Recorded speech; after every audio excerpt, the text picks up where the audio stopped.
You are broke, and I can prove it.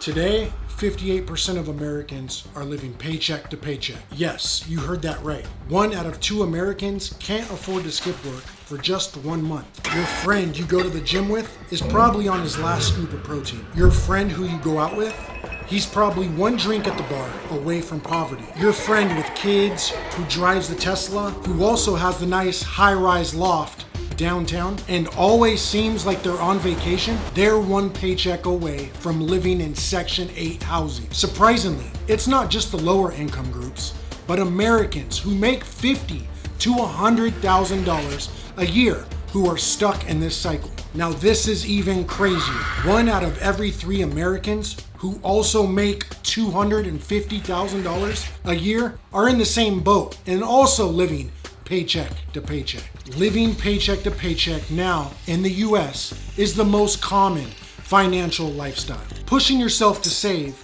can be a challenge, but it's what's needed in the next couple months because a 41-year record-setting inflation rate of 9.1% will continue to eat at your paycheck. What you can do today is cut back on eating out. Studies have shown that eating at home is up 12%. So some Americans are getting it. With gas being up 60%, most of you who commute to work are spending over $350 on gas every month. Ways to save money on gas is buy on the cheapest day, which is Monday. Another hidden lost art is public transportation. At the end of the day, gas prices are elevated and will uncomfortably stay where they're at. And guess what?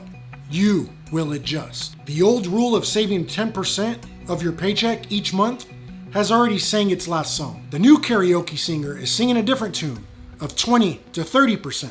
Personally, I'm frugal as heck, only because I've turned it into a game between me and the economy. If I can bring in and save double of what I spend, then I have won. If I spend more than 50% of what I make, then I have lost. This is a game that you could play conservatively, moderately, or aggressively as you want. It's what's going to be needed in the next couple months if you want to be a survivor. Save your money by paying yourself first.